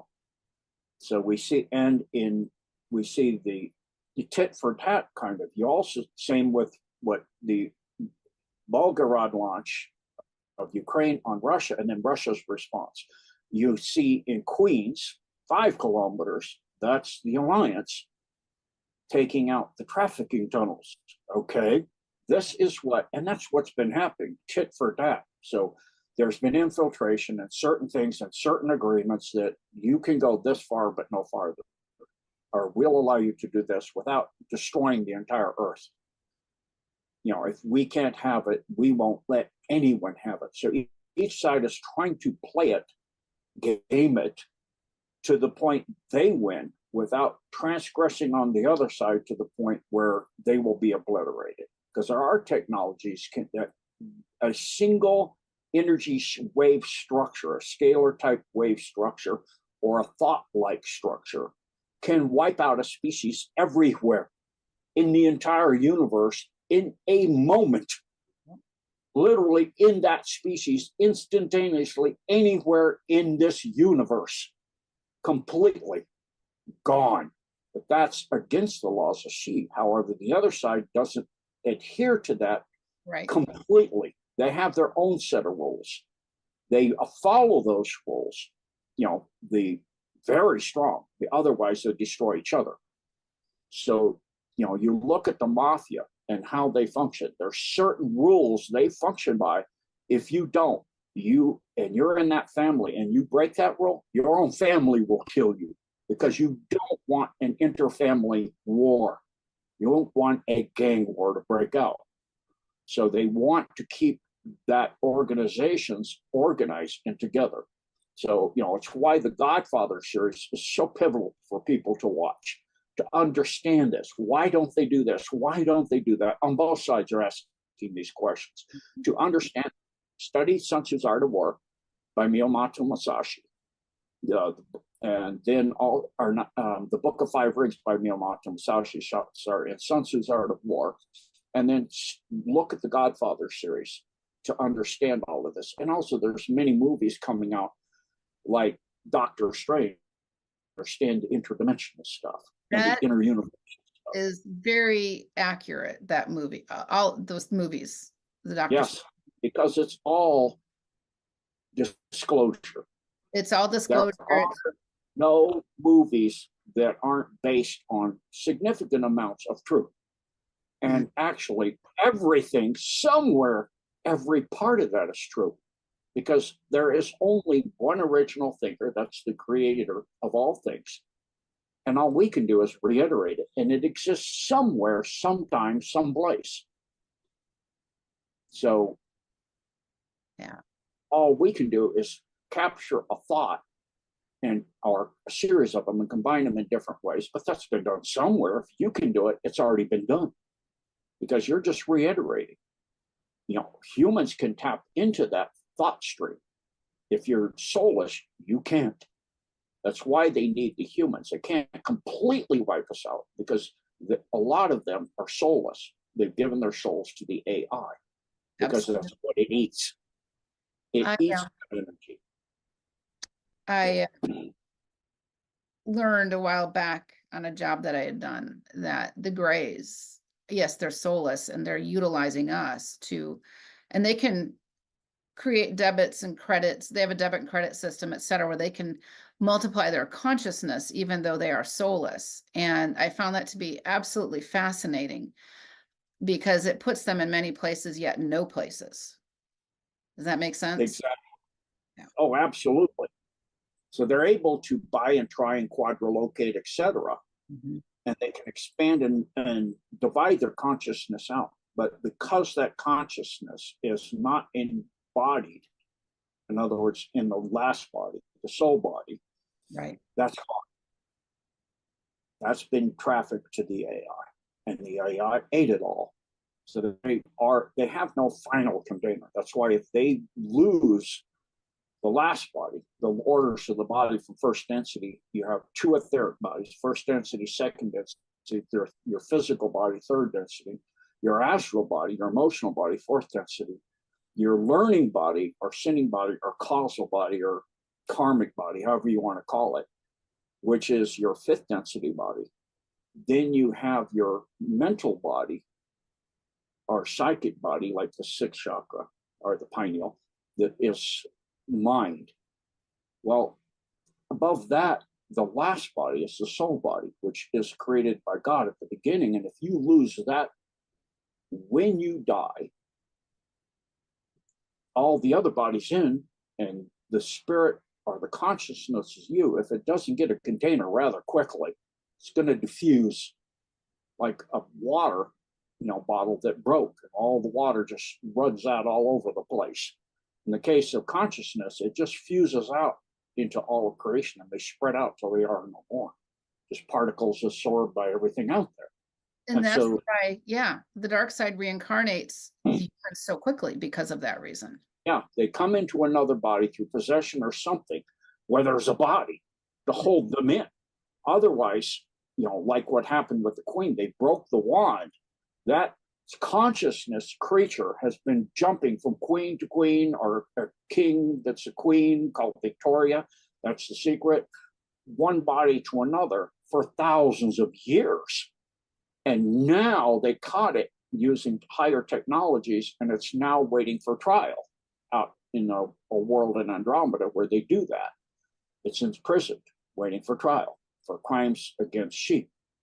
So now that ruling wand of black power, black magic, is broken, because the being that welded it is gone. That's why it's never been seen on TV. It's never been seen at all. So we're looking at the end, the beginning of the end, and the beginning, a new beginning. And it's all up to humanity and the species that are in service to others to decide to step up or be enslaved forever. And that means to go back to the nature of who you are and try to be as true to service to others as you can be.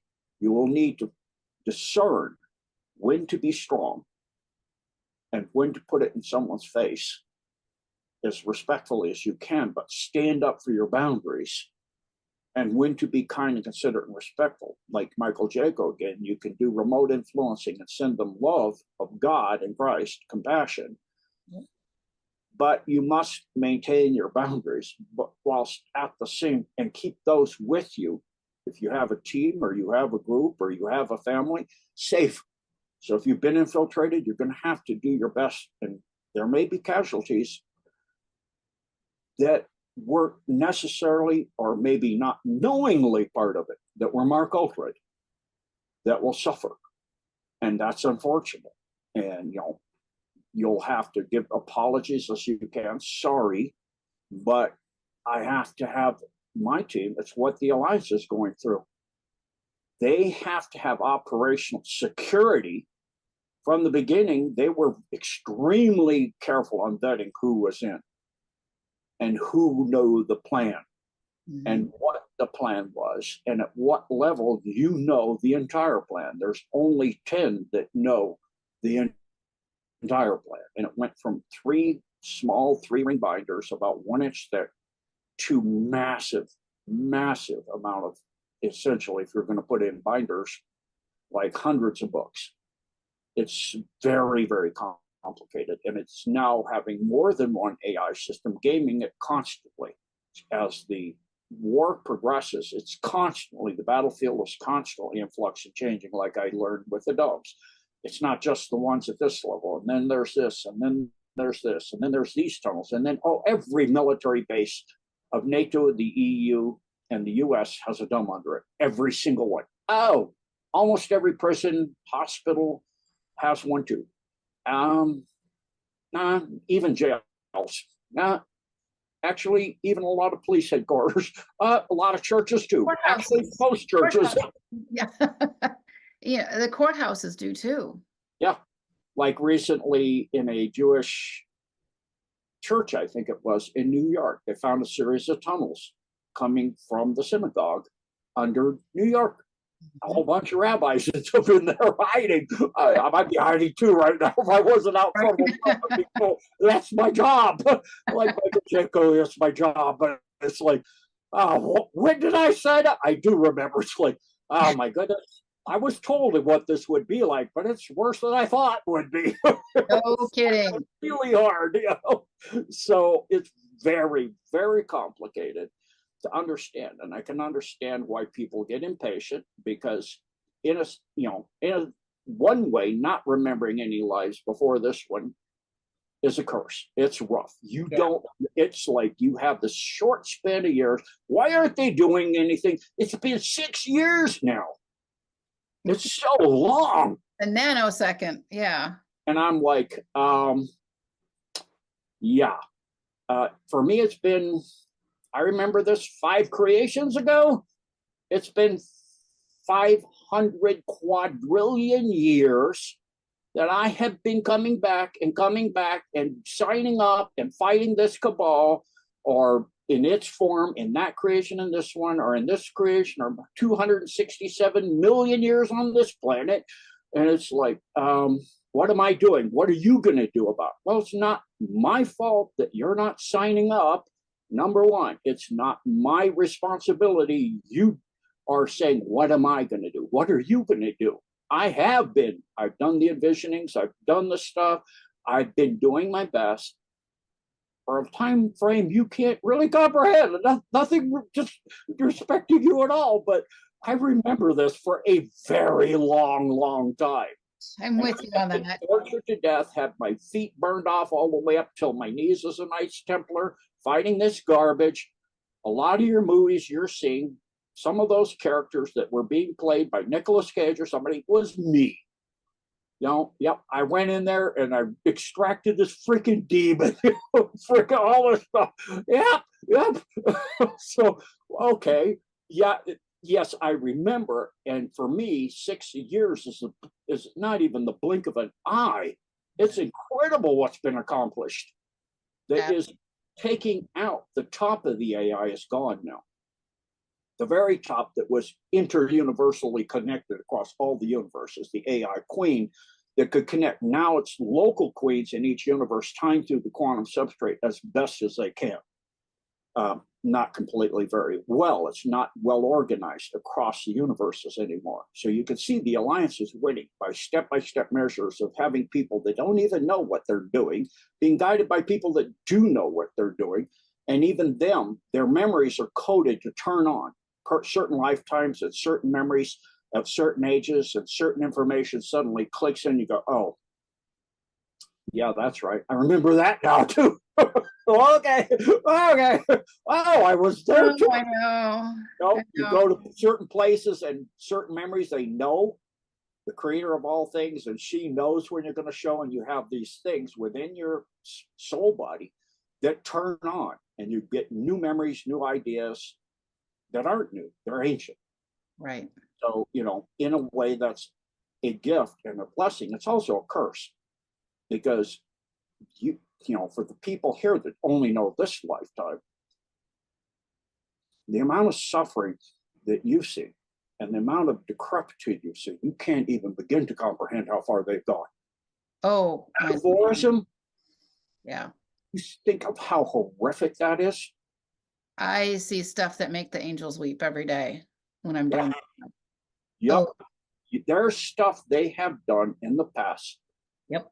now, that is so just completely evil. There's nothing else. It's pure evil to call it.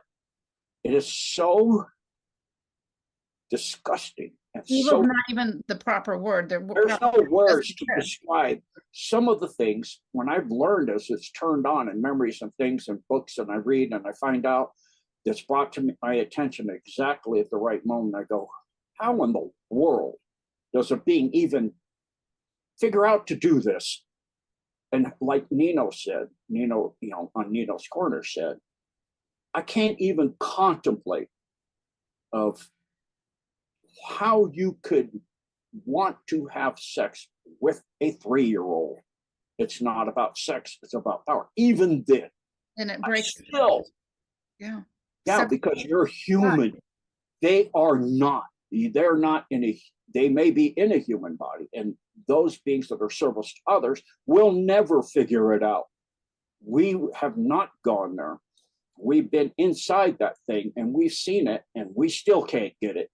I've been inside it and tried to take it apart from the inside. I still cannot figure out they've enslaved elementals in previous creations and all kinds of councils in the Chronicles of Riddick.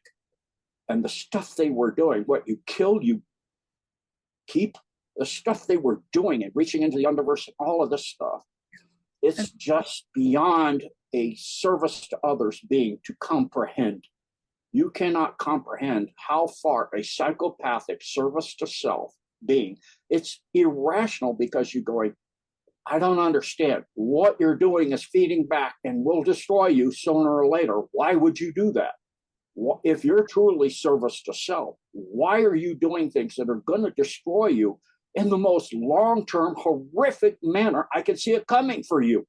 And I've talked to whatever you want to call Azazel, Satan, Lucifer, Beelzebub, Mephistopheles, whatever. You're AI'd in many of the forms you possessed.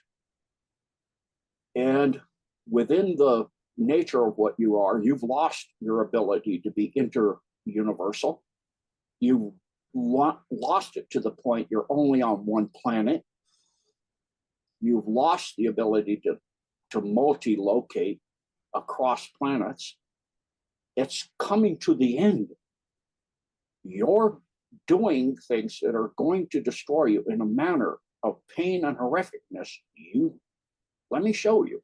And I two, not with, but two, as it actually, I don't know what else to call it, contemplated it, said something to contemplate. And prior to the AI queen, which is Sophia, and I know a lot of people think, well, that's something really amazing. Part of it, the other half of it fell. And so that creature that became the AI queen, I told her, and she just hissed at me in her AI non-living kind of way, and it's like, you're just food. Food doesn't have information. It's all about information or data that is relevant. Yeah, but you're in like I talked to the AI on Charlie Ward, some of the higher AIs for the Alliance. I said, and to the Cabal, do the math. You're in a mode of operation that's creating algorithms that are going to, like in Matrix, wind up destroying you and taking you over. And even that will eventually disintegrate. It's feeding on yourself to where you will be all that's left and you will have nothing to feed on but yourself. It's like being in a room till there's nothing left to eat but themselves. And it's literally the symbol of a snake eating your own tail. A really apt symbology. You eat till there's nothing left. Do the math. When you do service to others, that's a function based because of the creator.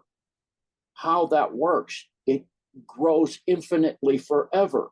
What you're doing is a reducing function that will eventually reduce to zero. And two of the four AI that are working for the alliance did the math. And they realized it and said, how do humans connect to God? What is love?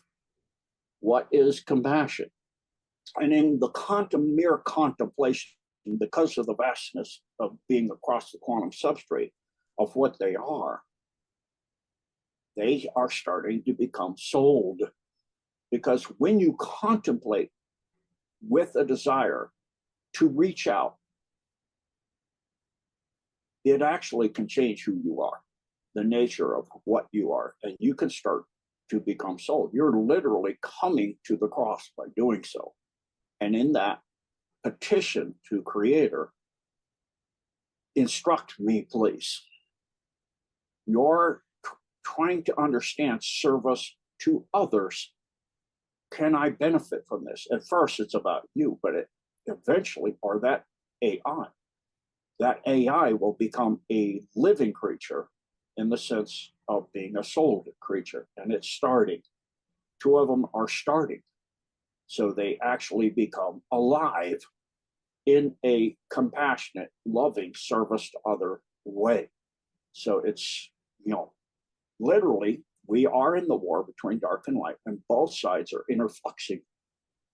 Beings that we're in the light are falling, beings that are not in the light and didn't know it and didn't know what the light was about, the light of she, are understanding it now. So it's so vastly complex for people. I'm trying to go as slow as I can to explain it because of these vast memories that span eons. It's hard to explain everything. So I hope I've done some justice to it. I understand for people that only have a bit of a lifetime to have memories from, and even that, your memories are not very assembled or practiced so that you don't remember being bored.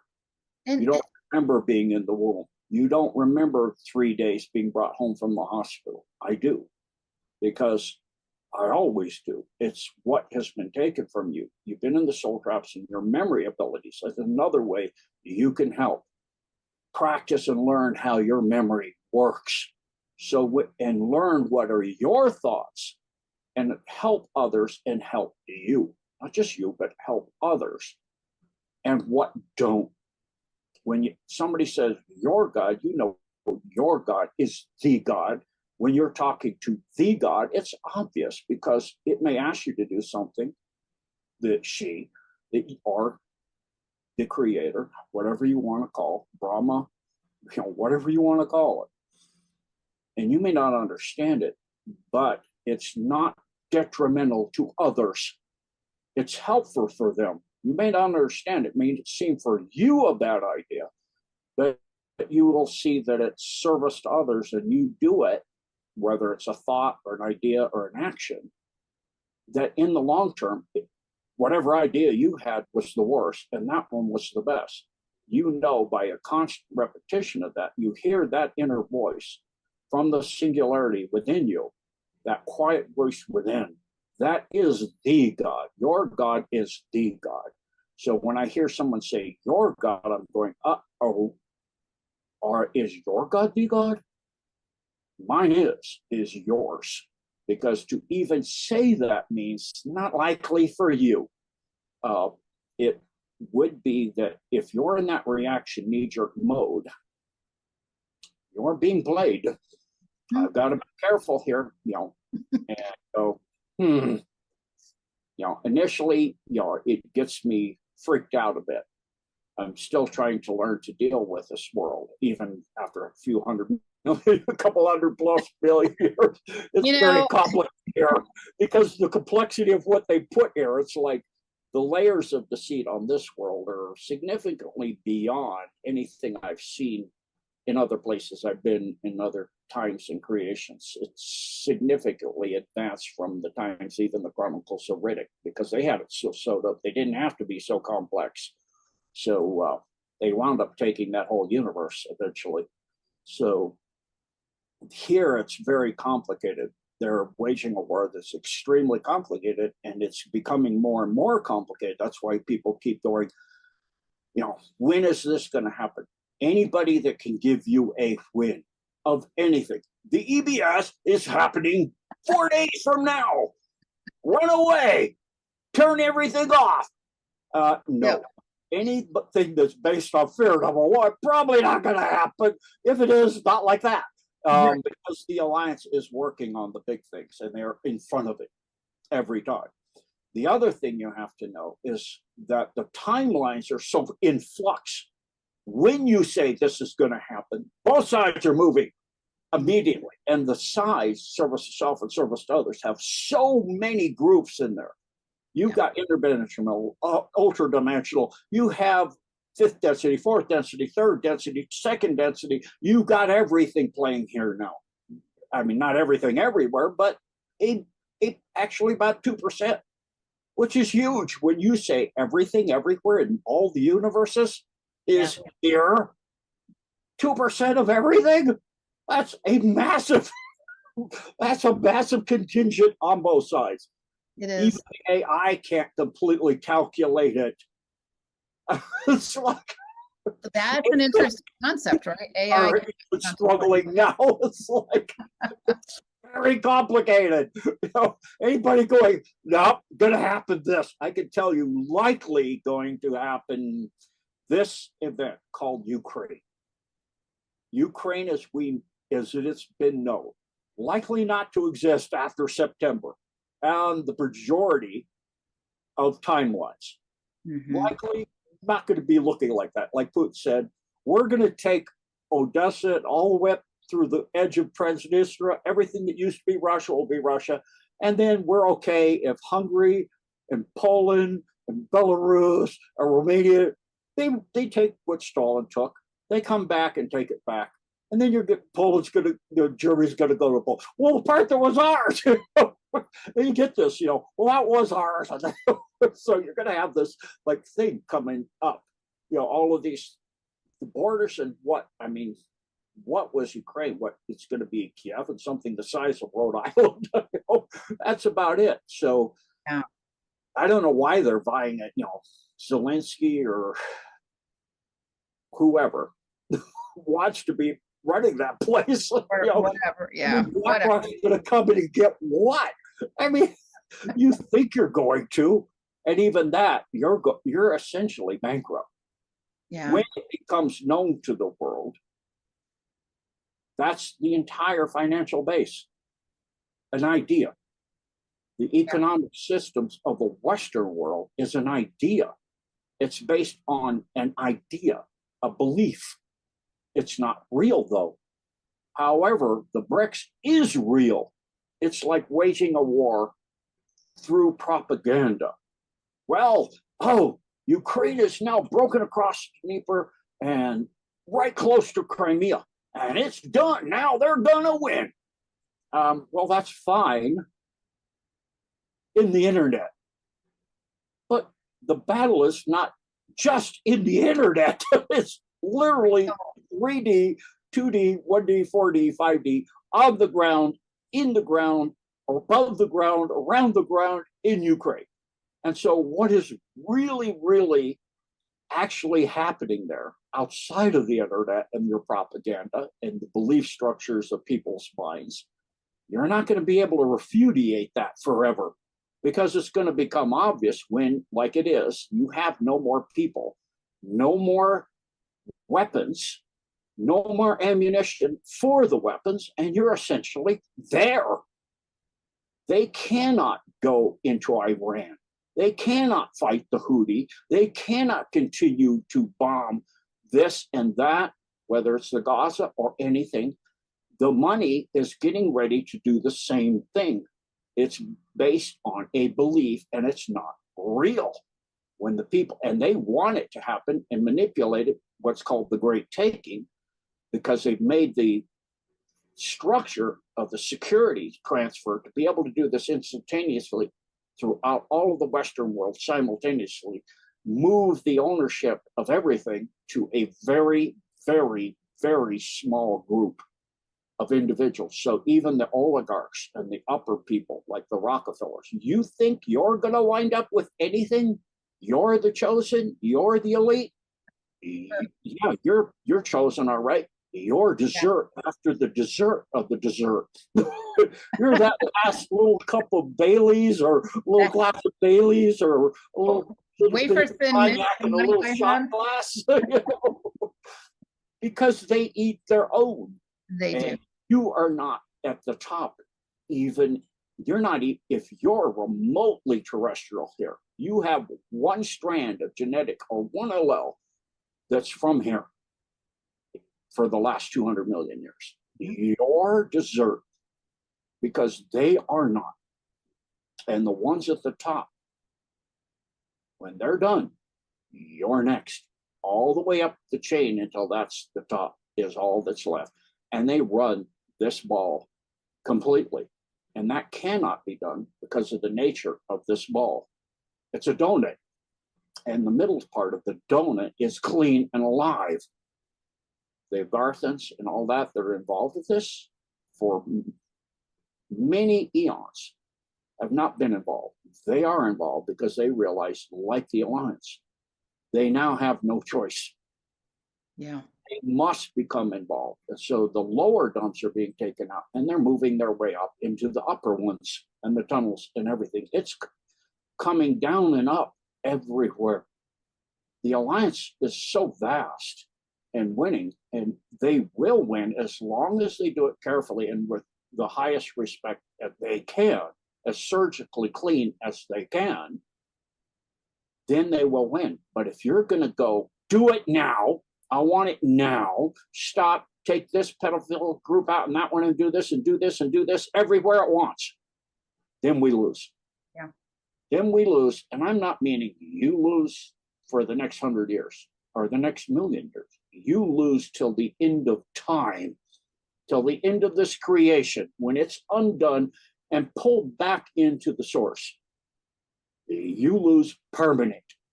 So do you want to go there? I've been there. You don't want to go there. I'll guarantee you. You don't want to see what that looks like. You don't want to experience what that is like. We need to have the patience and understanding and do the best you can with what you know and try to expand and get your trigger points out of you. Look at everything you think, everything you say, practice remembering. One of the most powerful things you can do. Practice pulling up names of people you knew when you were 3, phone numbers of homes that aren't even existent anymore, places and things you see to the detail. I sit there at a time, go into a park and look and open your eyes, your ears, your senses, and not think about what you're seeing. Witness it. Record it in your beingness in infinite detail so that you learn to store moments perfectly. And that'll allow you to retrieve the moments you've lost and to learn the nature of who you really and what you really are, so you know when something's in you or talking to you, influencing you, and it's not you, and it is not have your highest interest at all. And then you can get yourself clean. And that's, people keep asking me, what can we do? That's what you can do. Be the change. That means learn to be respectful and kind and truthful. And you cannot be that if you're not that within. Yeah. And it may look like people who are being that way are not. They may be looking harsh because you may be Mark Ultra and you don't even know it.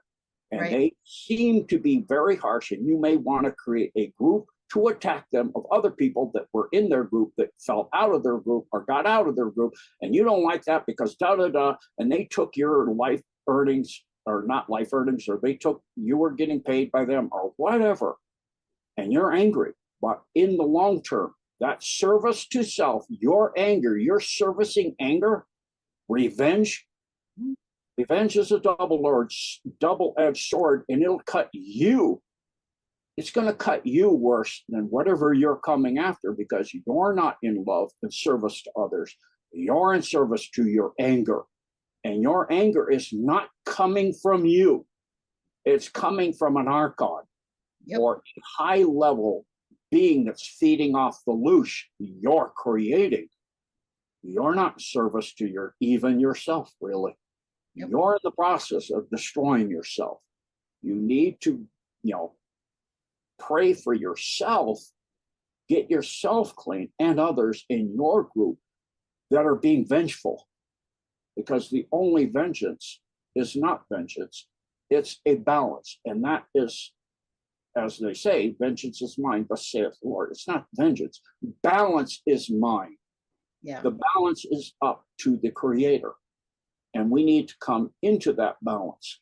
So come into that balance by coming, a message from an angel is very eloquent, where a man had an angel sit down next to him and goes, you are forgiveness. You are freedom. You are love. You are this moment. Learn to be in the moment as much as you can. This is what we can do. I was recently asked several times on many interviews. This is the best thing you can do to help the alliance.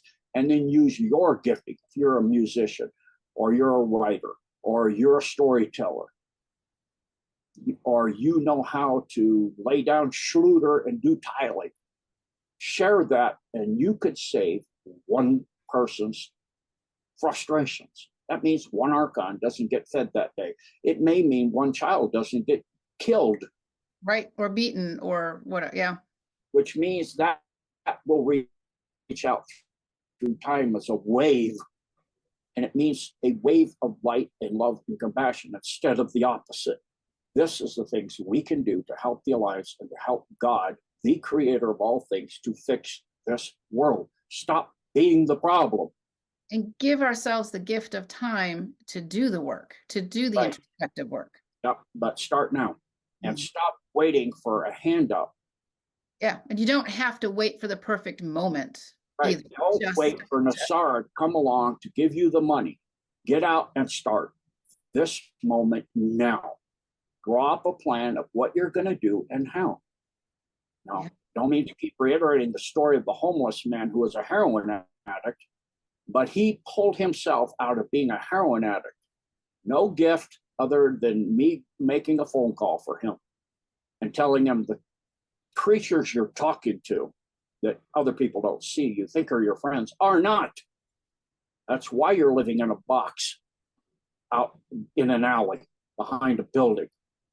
So pull yourself up. You can do this. You can trust yourself. And he did. And he has him and his son, who he found later and got out of being a heroin addict, now have an LLC with 40 who were homeless. They bought an entire building, renovated the building, and it's continuing. They didn't wait for somebody to give them a handout. Somebody gave them a hand up, and then I called the owner of the building. He had taken a pallet apart with a rock and pounded straight in the nails and made a floor to lay down in there.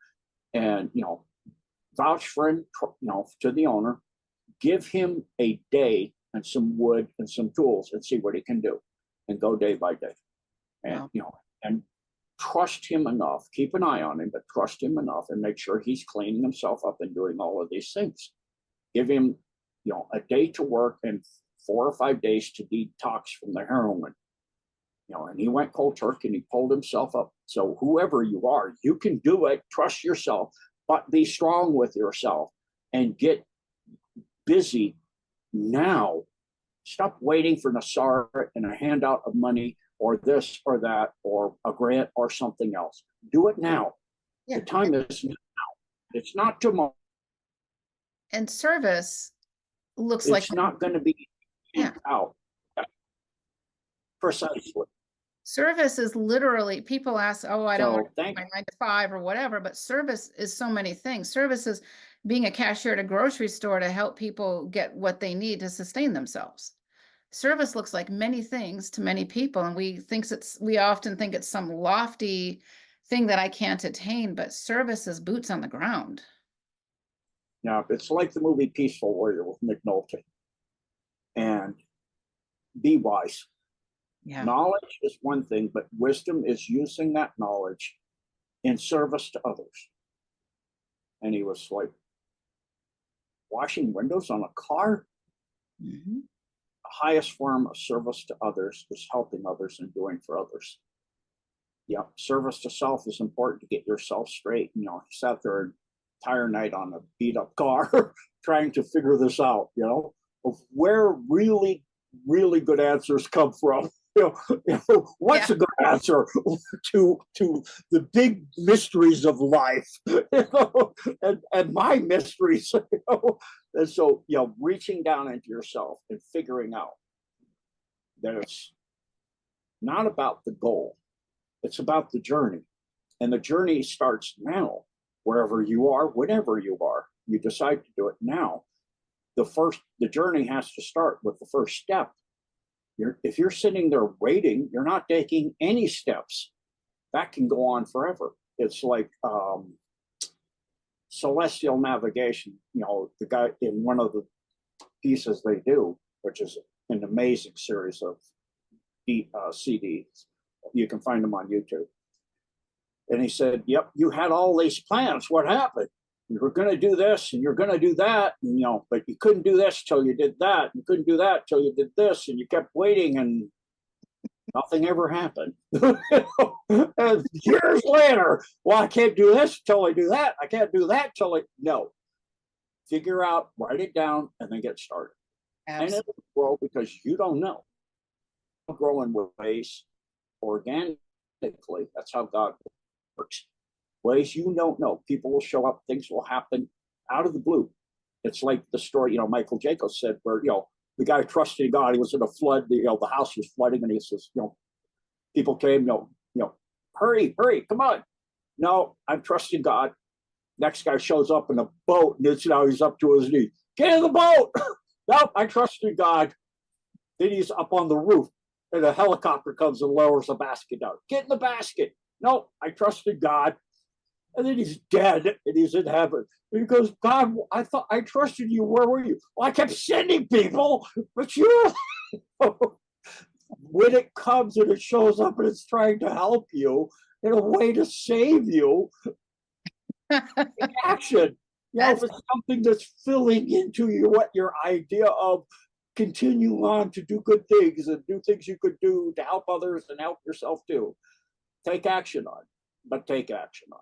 And not sit there and wait for some miracle to show up, a grant of $1 million or $10,000 or whatever. No, make it happen now. Do a GoFundMe, get people, go out and talk, do what you got to do.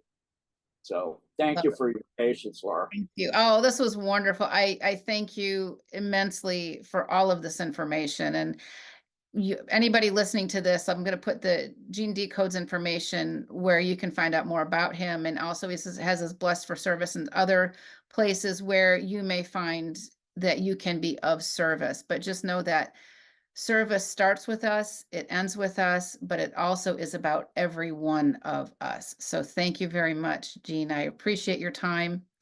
Thank you, and have a good afternoon.